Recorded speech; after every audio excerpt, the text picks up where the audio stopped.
네, 요셉의 사건을 우리가 함께 공부하고 있습니다. 요셉이 종으로 팔려갔지요. 애굽의 친위대장 보디발의 집으로 종으로 팔려갔는데, 그래도 거기에서 견디면서 인정받고 그 성실함을 인정받고 진실함을 인정받아서 가정 총무가 되어서 잘 적응하고 있었습니다. 그런데 그때 인생의 전환점이 될 수 있는 또 한 번의 큰 시련을 겪게 됩니다. 자, 오늘 본문 7절 말씀을 보면 그 후에 그의 주인의 아내가 요셉에게 눈짓하다가 동침하기를 청하니라고 했습니다. 보디발의 아내가 청년 요셉을 죄 짓는 길로 유혹한 것입니다. 이런 정황을 볼 때 그 당시 이 애굽의 윤리적인 타락이 어떠했는가를 알 수가 있는 것입니다. 뭐 친위대장의 집이라고 그러니까 부잣집 아니겠어요? 권력이 있는 집 아니겠습니까? 그런 집의 부인이 이렇게 집안의 어린 종을 유혹하는 것을 보면 그 당시 상황이 어떻게 얼마나 타락했는가를 알 수 있지 않습니까? 6절 말씀을 보면 요셉은 용모가 빼어나고 아름다웠더라 이렇게 기록하고 있습니다. 여러분, 요셉은 셈족에 속합니다. 그리고 애굽 사람은 함족에 이렇게 속하거든요. 그래서 이 셈족은 이 애굽 사람에 비해서 얼굴색이 밝고 희고 밝습니다. 깨끗하게 보이는 거죠. 또 요셉이 어린 시절에 아버지한테 편애를 받으면서 얼마나 잘 먹고 깨끗하게 자랐습니까? 그러니까 요셉이 이제 10대 후반 20대가 돼가면서 아주 준수한 청년으로 성장을 하고 있었던 겁니다. 그러니까 아주 매력적인 청년인 것이죠. 그런데 그런 요셉의 모습을 보고 보디발의 아내가 유혹을 해온 것입니다. 자, 그런데 여러분, 오늘 주보에 보면 오늘 말씀의 제목을 뭘로 잡았습니까? 이것이 기회인가? 위기인가? 여러분들 중에 아니 그래, 요셉의 이 보디발의 아내가 요셉을 유혹했다면 뭐 우리가 이미 그 내용은 알고 있는 내용 아닙니까? 그렇다면 그것은 당연히 거절해야지, 그거에 대해서 무슨 기회냐 위기냐, 목사님이 뭔 생각을 하시는 거지? 이렇게 궁금해하실 분도 좀 있으실 것 같은데요. 이 말씀을 읽으면서 생각해 보니까 요셉이 참 곤란한 지경에 이르렀습니다. 뭐가 곤란합니까? 그냥 거절하면 될 거 아닌가라고 생각할지 모르지만 보디발의 아내는 안주인입니다. 그 집안의 권력자입니다. 물론 그 주인은 보디발이지만 그 집안 일은 안주인이 책임지는 거예요. 그 보디발의 아내도 그 집안에서 권력이 있는 자입니다. 요셉은 아무런 힘이 없는 팔려온 종입니다. 아무리 잘못된 요구지만 안주인의 요구를 들어주지 않을 때 어떤 화가 미칠지 모르는 거예요. 들어주자니 잘못이고 안 들어주자니 어떤 화가 미칠지 모르는 그런 곤란한 지경에 처한 것입니다. 그리고 여러분 보세요. 이 보디발의 아내가 보통 여자입니까? 이렇게 집안에 젊은 종을 유혹할 정도의 여자입니다. 윤리적으로 깨져 있는 여자입니다. 그리고 나중에 보면 아주 거짓말을 사실처럼 그렇게 하는 여자 아닙니까? 그렇다면 아주 교활한 여자라고 우리가 생각해 볼 수도 있는데, 그런 안주인의 청을 아무리 잘못된 청이라도 그걸 거절할 때 요셉에게 어떤 화가 닥쳐올까? 사실은 곤란한 점이 있는 것입니다. 또 생각해 보면 이러한 상황을 기회라고 여기는 사람들도 이 세상에는 있다는 것입니다. 안주인의 은밀한 요구를 들어주면서 그 안주인의 정부 노릇을 하면서 어떤 이득을 기대할 수 있지 않을까요? 그것이 잘했다는 얘기가 아니고 경제적인 이득을 기대할 수도 있을 겁니다. 적당히 정부 역할을 하면서, 그리고 또 더 나아가서 이 종의 형편에서, 종의 신분에서 저 안주인이 나를 좀 해방시켜주는 그런 역할을 할 수 있지 않을까? 뭐 그런 기대도 해볼 만하지 않습니까? 그렇다면 그런 생각을 하는 사람들은, 그렇게 세속적인 계산에 밝은 사람들이라면 이런 상황이 기회가 될 수도 있을 것입니다. 기회라고 생각할 수도 있을 것입니다. 자, 여러분, 이 세상에는 정말 이 죄악에 가담하는 사람들이 많이 있습니다. 범죄에 가담하는 사람들이 많이 있습니다. 뻔히 잘못인 줄 알고, 뻔히 불법인 줄 알고 있지만 그 죄에 가담합니다. 힘을 합칩니다. 지혜를 모읍니다. 왜 그럴까요? 그 범죄가 자기한테 이득을 얻는 기회가 되기 때문입니다. 그걸 기회라고 생각하기 때문입니다. 그 범죄를 통해서 내가 한몫 잡을 수 있겠다, 그렇게 생각하는 사람들에게는 그 범죄가 기회가 되는 것입니다. 자, 여러분, 우리는 그리스도인입니다. 하나님을 믿는 사람들입니다.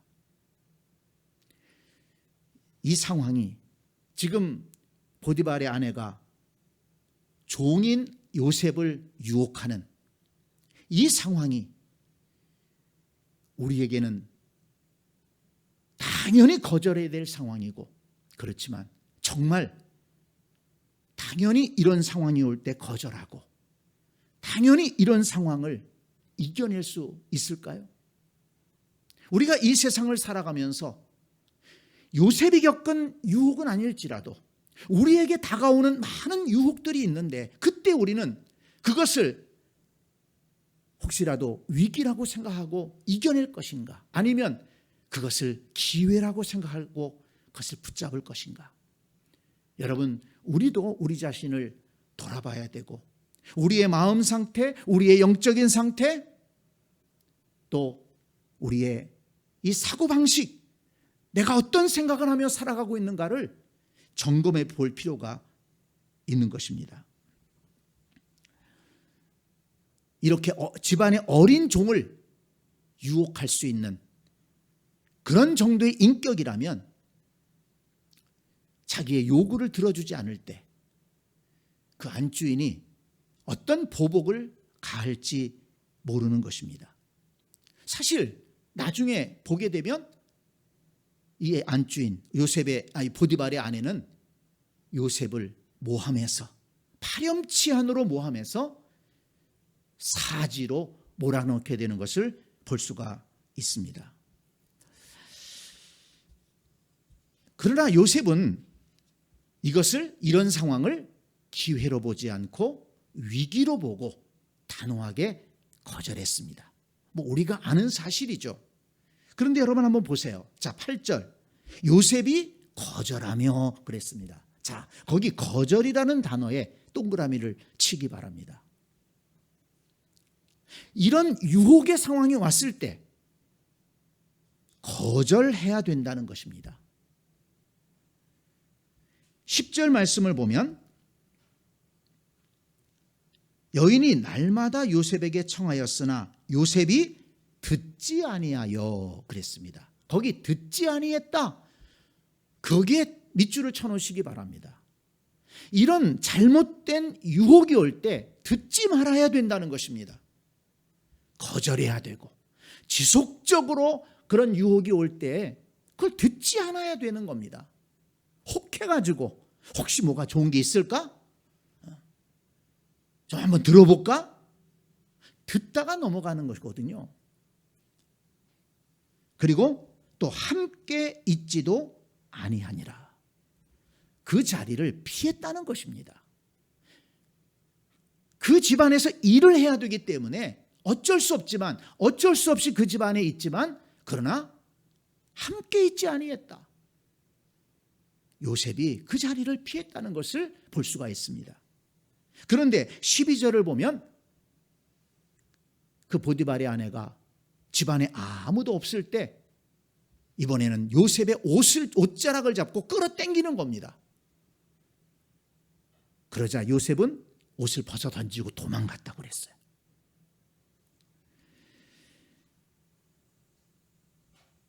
12절 말씀, 버려두고 밖으로 나가매. 거기에다 또 밑줄을 쳐놓으세요. 그렇습니다, 여러분.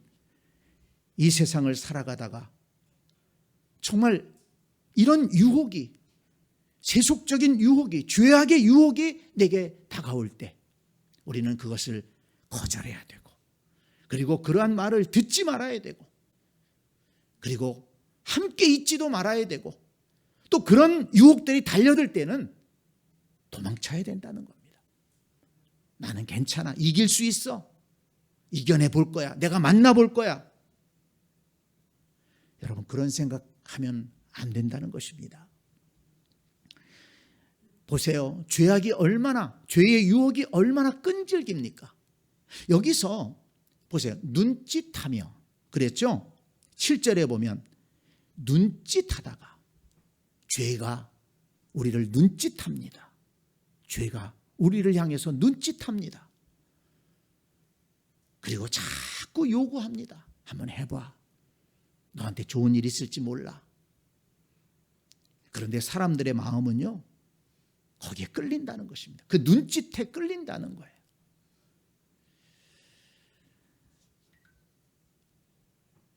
그렇지만 요셉은 그 눈짓을 거절하고, 그리고 그 말을 듣지 않고, 그리고 함께 있지 않으려고도 하고, 그리고 끌어당기니까 도망쳐버렸다는 것입니다. 그래서 그 유혹을, 그 위기를 이겨낼 수가 있었던 것입니다.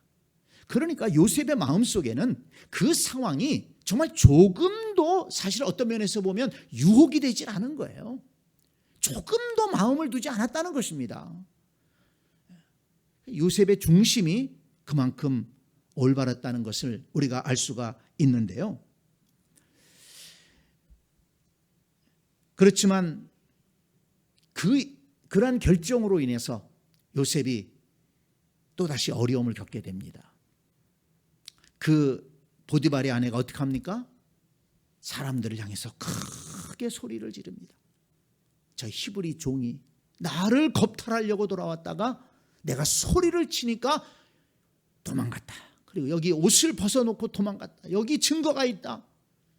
아주 거짓말에 능숙합니다.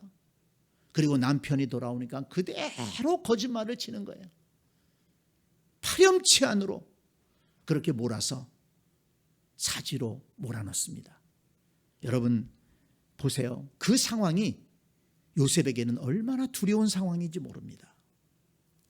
형들에 의해서 구덩이에 빠졌을 때보다도 더 두려웠을지 모릅니다. 여러분 생각해 보세요. 구덩이에 던져질 때는 형들이 자기를 그렇게 버리기까지 할지는 생각을 못했을 거예요. 나를 좀 놀래키다가 꺼내주겠지. 그런데 지금 완전히 현장범으로 잡혀 있는 것입니다. 요셉의 말이 먹히겠습니까? 그 말을 듣고 보디발이, 친위대장이 심히 노했다고 했어요. 요셉은 지금 엎드려져 있을 겁니다. 애굽에서 종이라는 것은, 노예라는 것은 그건 인격이 아닙니다. 그건 재산 목록에 들어가는 거예요. 또 이렇게 만약에 잘못했다면 그냥 주인이 그 자리에서 칼을 뽑아서 죽여도 아무런 문제가 되지 않습니다. 죽이지 않더라도 몽둥이를 가져다가 죽도록 팬다고 해도 누가 뭐라고 그럴 수 없어요. 그런 상황입니다. 어떤 처단이 내려질지 그 당시에 요셉은 굉장히 두려웠을 것이다. 생각이 듭니다. 또다시 깊은 구렁텅이에 빠진 것입니다. 그런데 심히 노했던 보디발이 놀라운 결정을 내립니다. 요셉을 때리지도 않고 죽이지도 않고 왕의 죄수를 가두는 감옥에 가두는 것으로 형벌을 내렸습니다. 의외의 결정이라고 할 수가 있습니다. 여러분, 이렇게 보디발이 냉철한 사람입니까? 자기 아내를 범하려고 했다는데 어떻게 그런 결정을 내릴 수 있을까요? 상상력을 동원해 보면 평소 요셉이 어떤 사람인지 겪어보면서 그를 신뢰했던, 철저하게 신뢰하지 않았습니까? 그런 보디발이었기 때문에 자기 아내가 그런 얘기를 하는데도 요셉을 의심하지 않았다. 오히려 전해지는 말에 의하면 보디발이 자기 아내의 부정함을 알고 그 바람길을 알고 얘기를 들어줬지만은 앞에서는 화를 냈지만은 자기 부인의 말보다도, 아내의 말보다도 요셉을 더 신뢰했다. 그래서 요셉을 지켜준 것이다. 그런 상황이 벌어졌으니까 어쨌든 상황을 수습해야 되지 않습니까? 그러니까 자기 아내와 요셉을 분리해 놓기 위해서, 또다시 그런 일이 일어나지 않게 하기 위해서 요셉을 감옥에 가둔 거예요. 근데 감옥이 어떤 감옥입니까? 보세요. 왕의 죄수들을, 그러니까 정치범들을 가두는 그런 감옥인 거예요. 어떤 흉악범을 가두는 감옥이 아니고 정치범들을 가두는 감옥. 그러니까 친위대장의 영향력 아래에 있는 감옥에다 가두면서 거기서 일을 할 수 있도록 그렇게 배려한 것이 아닌가 생각이 듭니다. 그래서 그 간수장이 그 감옥의 모든 일들을 요셉에게 위임했다고 하지 않았습니까? 그만큼 이 보디발이 간수장한테도 이 요셉이라는 애는 믿을 만한 애다, 일 잘한다, 이렇게 소개하지 않았겠는가, 이렇게 생각해 볼 수 있습니다. 어쨌든 요셉은 정말 위기의 순간에, 두려워할 수밖에 없는 순간에, 또 어떻게 될지 모르는 그런 순간에 위기에 처했지만, 그러나 하나님의 은혜로 그 위기를 잘 벗어날 수가 있었습니다. 자, 여러분, 이 사건을 통해서 우리는 먼저 이 죄와 유혹의 집요함을 알 수가 있습니다. 죄의 유혹과 그 집요함, 이 죄를 향한 유혹은요, 집요하다는 것입니다. 이거를 우리가 깨달을 수 있어야 됩니다. 아까도 말씀드렸지만 이 보디발의 아내는 요셉을 향해서 처음에는 눈짓을 했어요. 날마다 눈짓하며 그 집안일하며 왔다 갔다 하는데 눈짓하면서 유혹하는 것입니다. 그래도 안 넘어가니까 옷을 잡아 끌었습니다. 아무도 보는 사람이 없으니까 괜찮다는 것입니다. 여러분, 이러한 죄와 유혹의 끈질김을 보면서 지금 우리에게 눈짓하며 유혹하는 것은 없는가를 돌이켜볼 수 있어야 됩니다. 여러분, 이 세상에는 우리 그리스도인들을 향해서 죄짓도록 눈짓하는 것들이 정말 많이 있습니다. 또 거기에 넘어가는 사람들도 있다는 것입니다. 우리가 정신 차리지 않으면 얼마든지 그 죄가 눈짓하는 것에, 죄의 유혹에 넘어갈 수 있다는 것입니다. 이 말씀을 준비하면서 십계명을 생각해 봤어요. 하나님께서 이스라엘 백성들 하나님의 백성으로 부르면서 십계명을 주셨습니다. 그리고 이 십계명을 지켜야 된다. 하나님의 백성으로서 지켜야 될 도리를 가르쳐 주신 것이죠. 그런데 이 세상에 죄악된 것들은 우리를 자꾸 십계명을 어기도록 유혹한다는 것입니다. 눈짓한다는 것입니다. 그리고 그것을 어길 때 기쁨이 있다, 행복이 있다, 이득이 있다, 좀 자유를 누려라, 이렇게 유혹한다는 것입니다. 자, 여러분, 10계명 우리가 잘 알고 있죠. 1계명이 뭡니까? 여호와 외에 다른 신들을 섬기지 말아라. 2계명은 우상을 만들거나 섬기지 말아라. 3계명은 여호와의 이름을 망령되이 일컬지 말아라. 4계명은 안식일을 기억하여 거룩하게 지켜라. 하나님께 대한 계명입니다. 하나님 중심으로 살아가라는 것입니다. 하나님 외에 그 어떤 것도 우상을 만들지 말아라. 하나님보다 더 귀하게 여기는 것이 있으면 안 된다. 하나님 외에 더 섬기는 것이 있으면 안 된다. 그런데 세상은 어떻게 얘기합니까? 하나님은 없어. 그건 사람이 만들어낸 거야. 무슨 하나님이 있어? 신이 있어? 눈에 보이나? 인생을 즐겨야지. 자유를 누려야지. 하나님의 말씀을 떠나게 만듭니다. 안식일을 지켜라.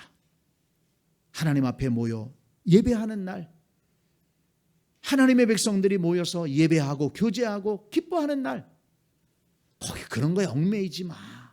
좀 즐겨야 되지 않아? 이 세상은 우리를 향해서 끊임없이 눈짓합니다. 하나님의 중심으로 살지 못하도록 하는 것입니다. 5계명이 무엇입니까? 내 부모를 공경하라.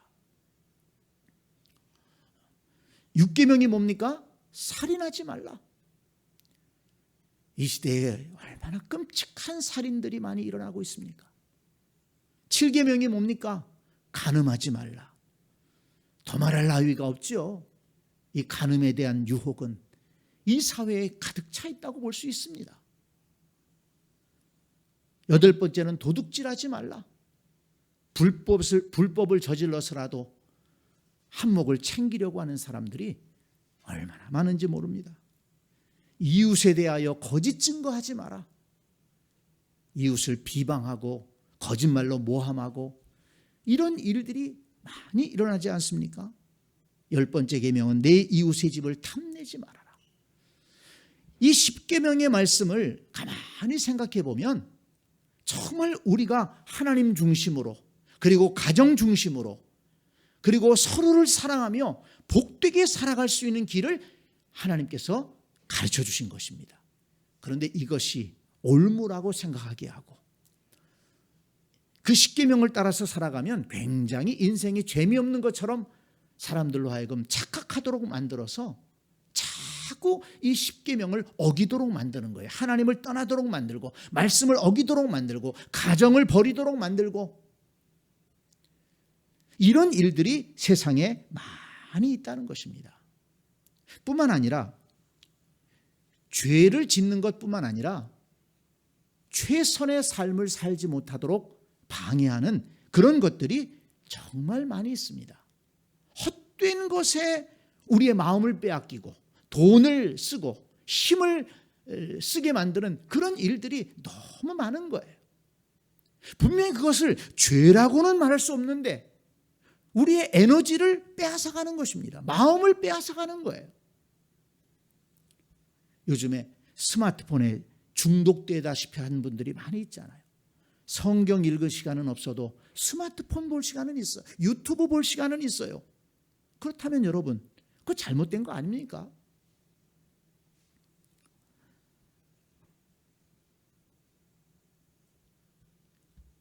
특히 젊은 사람들 가운데, 아니 나이 든 사람들도 요즘은 게임에 빠져 있는 사람들이 많아요.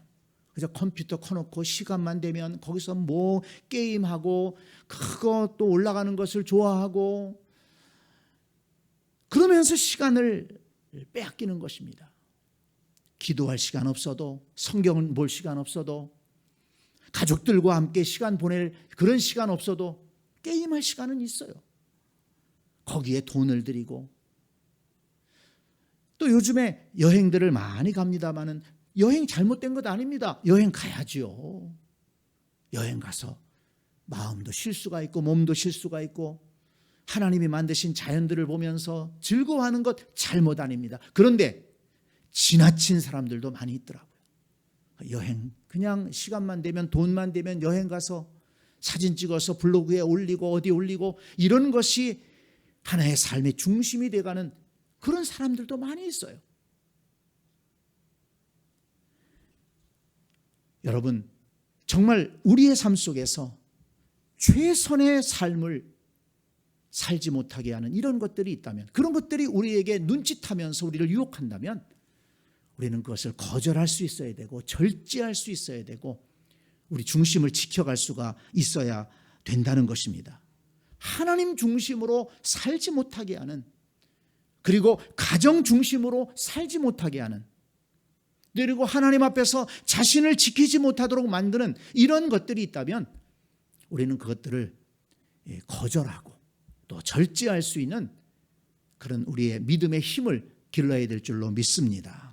자, 여러분 보세요. 요셉이 그 보디발의 아내의 유혹을, 안주인의 유혹을 거절하는 것은 단순히 유혹을 이긴 것만이 아닙니다. 우리 신앙인들이 중요하게 봐야 될 부분이 있습니다. 가장 먼저 생각할 것은 뭐냐면 자신을 거룩하게 지킨 것입니다. 자신을 지킨 것입니다. 디모데전서 5장 22절을 보니까 바울 사도는 디모데에게, 젊은 디모데에게 이렇게 말합니다. 다른 사람의 죄에 간섭하지 말며 내 자신을 지켜 정결하게 하라. 내 자신을 지켜 정결하게 하라. 요한일서 5장 21절을 보니까 자녀들아 너희 자신을 지켜 우상에서 멀리하라. 야고보서 1장 27절을 보니까 하나님 아버지 앞에서 정결하고 더러움이 없는 경건은 곧 고아와 과부를 그 환난 중에 돌보고 또 자기를 지켜 세속에 물들지 아니하는 그것이니라. 진정한 경건은 세속에 물들지 아니하는 거라는 겁니다. 하나님을 예배하는 것뿐만 아니라 세속에 물들지 않아야 된다는 것입니다. 그래서 성경이 가르치는 것은 뭡니까? 하나님이 거룩하시니 너희도 거룩할지니라. 그러니까 우리 자신을 거룩하게 지켜가야 된다는 것입니다. 요셉은 그 유혹을 거절함으로 자신을 거룩하게 지켜낸 것입니다. 또 하나, 요셉은 사람과의 약속을 지킨 것입니다. 누굽니까? 보디발이죠. 자기 주인입니다. 그 보디발이 자기를 샀어요. 그렇지만 그 보디발이 자기를 인정해 줬습니다. 그래서 이 보디발이 굉장히 현명한 사람이죠. 요셉의 지혜와 요셉의 그 순수함을 보고, 성실함을 알아보고 요셉을 인정해 준 거예요. 그리고 그를 가정총무로 임명해 주었습니다. 절대적으로 신임한 것입니다. 자기를 믿어준 사람, 자기에게 선을 베푼 사람, 그 사람을 배신한다? 그건 잘못된 것이죠. 그건 분명히 잘못된 것입니다. 여러분, 우리가 신앙생활하면서, 아니 신앙생활을 떠나서라도 나에게 선을 베푼 사람 배반하면 안 됩니다. 그와의 약속을 어기면 안 됩니다. 인간의 도리죠. 더구나 우리가 그리스도인으로서 우리가 정말 나한테 은혜 베푼 사람, 나를 위해서 기도해 준 사람, 함께 염려했던 사람, 여러분 그런 나에게 선을 베푼 것들을 그걸 잃어버리고 그걸 배신한다? 그건 잘못된 겁니다. 그런 길로 가면 안 됩니다. 하나님께서 그런 발걸음에 복을 주실까요? 냉철하게 생각해야 됩니다. 하나님 앞에 약속을 지키는 것 참 중요합니다. 그런데 사람 앞에 약속 지키는 거, 사람 앞에 의리를 지키는 거, 그건 너무 중요합니다. 사람한테 약속 안 지키는 사람이 하나님 앞에 약속을 지킨다? 기대할 수 없습니다. 이 요셉은 자기 주인 보디발과의 약속을 지켰다는 거예요. 그래서 9절에 보면 뭐라고 얘기합니까? 내가 어찌, 8절 9절에 보면 요셉이 거절하며 자기 주인의 아내에게 이르되 내 주인이 집안의 모든 소유를 간섭하지 아니하고 다 내 손에 위탁하였으니 이 집에는 나보다 큰 이가 없으며 주인이 아무것도 내게 금하지 아니하였어도 금한 것은 당신뿐이니 당신은 그의 아내임이라. 주인과의 약속, 주인이 자신에게 베풀어 주신 그 선의를 굳게 지켰다는 것입니다. 그 다음에 세 번째는 하나님과의 약속을 지킨 것입니다. 9절, 그런즉 내가 어찌 이 큰 악을 행하여 하나님께 죄를 지으리까. 그러니까 요셉의 마음속에는 하나님 앞에서 약속한 것이 있었던 거예요. 하나님 앞에 다짐한 것이 있었던 겁니다. 하나님 앞에 죄 지으면 안 된다. 하나님 말씀에 어긋나는 삶을 살면 안 된다. 이런 다짐이 있었는데 그 다짐을 지킨 것이죠. 이렇게 자신을 성결하게 지키고 또 자기 주인과의 약속을 지키고 하나님 앞에서의 다짐을 지키고, 요셉은 그런 마음이 있었기 때문에 그 유혹을 이겨낼 수가 있었던 것입니다. 자, 이제 결론적으로 여러분, 죄를 짓는 것은 결코 기회가 될 수 없다는 것을 우리는 알아야 됩니다. 상식적인 얘기 같지만 죄를 짓는 것, 죄에 가담하는 것, 어떤 불의를 통해서 무엇을 이루려고 하는 것은 절대로 기회가 될 수 없다. 죄를 가까이 하는 것은, 불의를 이용하는 것은, 그것은 위기를 자초하는 길이다 라는 것을 우리는 기억해야 될 것입니다. 요셉이 정말 불의의 기회가 있을 때 그것을 기회로 알지 않고 위기로 알고 그것을 신앙의 힘으로, 믿음의 힘으로, 말씀의 힘으로 이겨냈습니다. 자, 여러분, 우리가 잘 알고 있는 시편 1편 말씀을 한번 찾아보겠습니다. 시편 1편 말씀.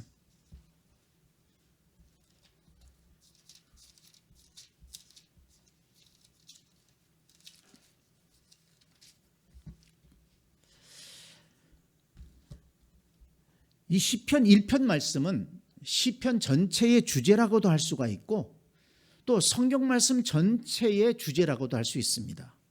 복 있는 사람은 어떤 사람이냐, 그리고 맨 마지막 절에 보면 망하리로다, 망할 사람들은 어떤 사람들이냐, 이걸 가르쳐주고 있거든요. 자, 1절, 복 있는 사람은 어떤 사람입니까?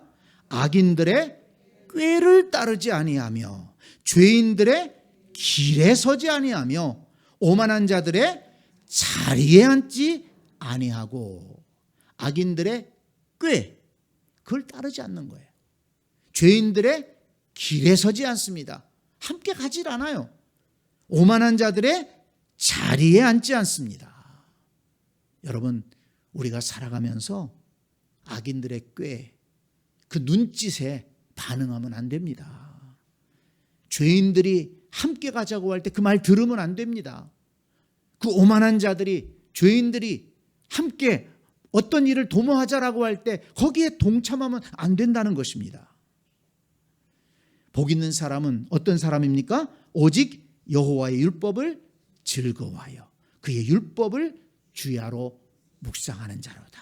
하나님의 말씀을 따라 살아가는 사람들입니다. 하나님의 말씀은 선한 말씀이요, 우리의 영을 살리고 우리의 인생을 살리고 우리의 가정을 살리고 이 나라를 살릴 수 있는 말씀이죠. 말씀을 따라 살아간다는 거예요. 그래서 그 말씀을 따라 살아가는 사람은 시냇가에 심은 나무가 철을 따라 열매를 맺으며 그 잎사귀가 마르지 아니함 같으니 그가 하는 모든 일이 다 형통하리로다. 믿습니까? 이렇게 될 줄 믿습니다. 그러므로 악인들은 그렇지 아니하며 오직 바람에 나는 겨와 같도다. 바람에 나는 겨와 같도다. 겨가 바람이 불면 어떻게 합니까? 이리저리로 날아가는 거예요. 중심이 없으니까, 말씀이 없으니까 이리저리로 날아다니는 거예요. 죄의 유혹이 오면 거기 따라가고, 좀 이득이 될 것 같으면 거기 따라가고, 자기의 욕심을 따라가고 정욕을 따라가고, 그러다가 망하는 길로 가는 것이죠. 그러므로 악인들은 심판을 견디지 못하며 악인들에게는 심판이 있다는 것입니다. 죄인들이 의인들의 모임에 들지 못하리로다. 하나님 나라에 들어갈 수 없다는 것입니다. 무릇 의인들의 길은 여호와께서 인정하시나 악인들의 길은 망하리로다. 요셉은 악인들의 꾀를 따라가지 않았고 죄인들의 길에 서지 않았고 오만한 자의 자리에 앉지 않았습니다. 하나님의 말씀을 따라 자기 자신을 거룩함으로 지키고 주인과의 약속을 지키고 사람과의 약속을 지키고 하나님 앞에서 말씀을 지켰습니다. 그래서 하나님께서 그를 귀하게 보시죠.